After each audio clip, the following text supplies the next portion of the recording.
అందరికీ నమస్కారం. వెన్నెల్లో చందమామ కథలకు స్వాగతం. ఈరోజు కథ చందమామ కథల నుంచి గొప్పవాళ్ల మోసం. పూర్వం రోమ్ నగరంలో ఒక ధర్మకర్త ఉండేవాడు. ఆయనకు అనాథలను చూస్తే అపరిమితమైన జాలి. అటువంటి వారిని చేరదీసి వారికి కలిగిన బాధలు తొలగించి ఎంతగానో సహాయపడేవాడు. ఆ నగరంలోనే ఒక బిచ్చగాడు ఉండేవాడు. వాడు రకరకాల వేషాలు వేసి ప్రజలు చేసే దానాలతో పొట్టపోసుకుంటూ ఉండేవాడు. ఫలానా ధర్మకర్త గారు గొప్ప దాత అని, ధర్మాత్ముడని వాడికి తెలిసింది. ఆయన దగ్గర పెద్ద దానం పుచ్చుకోవాలని బిచ్చగాడికి కోరిక కలిగింది. వాడు తన కాలికి ఏవో పసుర్లు రాసుకొని లావుగా వాచేటట్టుగా కాలికి పెద్ద వ్రణం వచ్చినట్టుగా చేసుకున్నాడు.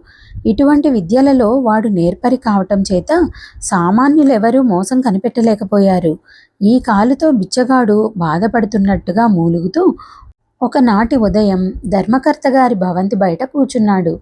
ధర్మకర్త గారి ఇంటికి వచ్చిపోయే జనం వాణ్ణి చూసి జాలిపడి చిల్లర డబ్బులు వేయసాగారు. కానీ వాడికి కావలసింది ధర్మకర్త గారి దానం. అందుచేత వాడు ఆ స్థలం విడిచిపెట్టి పోలేదు.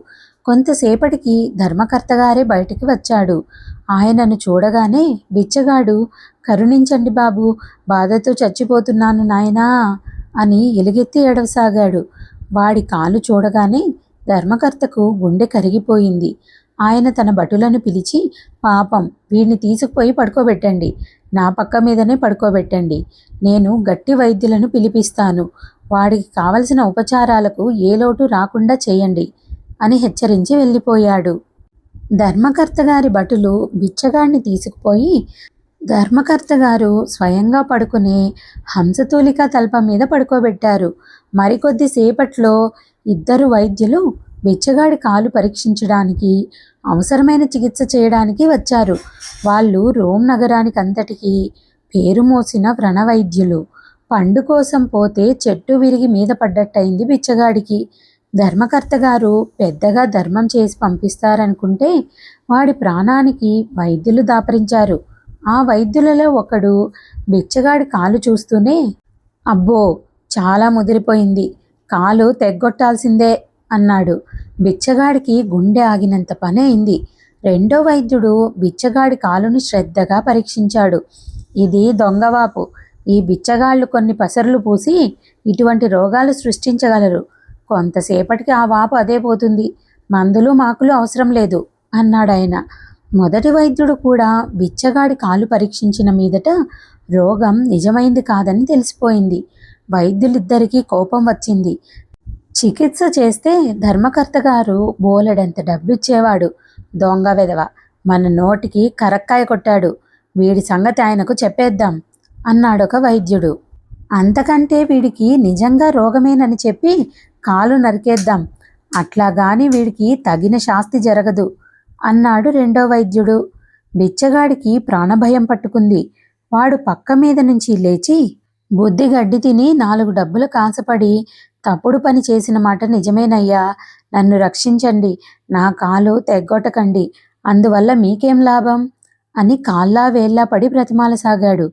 వైద్యులిద్దరూ కూడబలుక్కున్నారు. ఇప్పుడు మాత్రం మించిపోయిందేమిటి? వాడి కాలు నయం చేసినట్టు నటించి మనం డబ్బు పుచ్చుకుందాం అని వారు నిశ్చయించుకున్నారు. వాళ్ళు బిచ్చగాడితో, "ఒరేయ్, నువ్వు నోరు మెదిపావంటే జాగ్రత్త. మేము చెప్పేదాకా ధర్మకర్త గారితో నీ కాలు నయం కాలేదనే చెప్పు. లేకపోతే ఆ కాలు నీకు దక్కదు. బాగా గుర్తుంచుకో" అని భయపెట్టారు. బిచ్చగాడు కడుపు కకృతి కోసం జనాన్ని మోసగించేవాడే అయినప్పటికీ వాడికి ఈ పేరు మోసిన వైద్యుల మోసం చూసి ఆశ్చర్యం కలిగింది. కానీ వారికి ఉండే ధైర్యం తనకు లేనందున వాడు ఆ వైద్యులు చెప్పిన ప్రకారమే చేశాడు. వైద్యులు ధర్మకర్తతో, "స్వామి, ఈ దౌర్భాగ్యుడు చాలా అపాయ స్థితిలో ఉన్నాడు. భగవదానుగ్రహం వల్ల వాడు మీ కళ్ళబడ్డాడు. మీరు మమ్మల్ని పిలిపించారు. వాడి కాలు నయం చేయడానికి మా శక్తి కొద్దీ ప్రయత్నిస్తాం.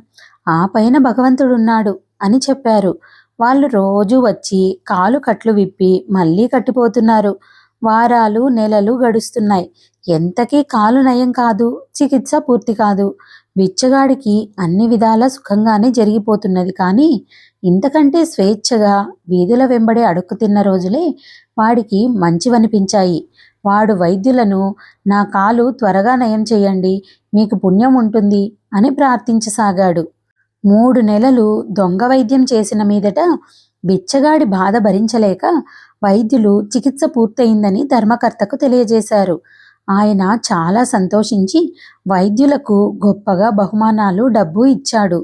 తరువాత ధర్మకర్త బిచ్చగాడితో, ఏమిరా, నీ కాలు నయమైంది కదా, ఏం పని చేస్తావు, ఎట్లా జీవిస్తావు అన్నాడు. బుద్ధి వచ్చింది బాబు, ఇక జన్మలో బిచ్చమెత్తను, అది తప్ప ఇంకే పనైనా చేసుకుంటాను అన్నాడు బిచ్చగాడు.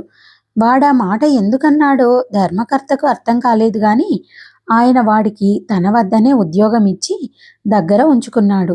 కథ సమాప్తం. ఈ కథ మీకు నచ్చిందనుకుంటాను. నచ్చినట్టయితే లైక్ చేసి, షేర్ చేసి మా ఛానల్ను సబ్స్క్రైబ్ చేసుకొని ఎంకరేజ్ చేస్తారని ఆశిస్తున్నాను. Thank you.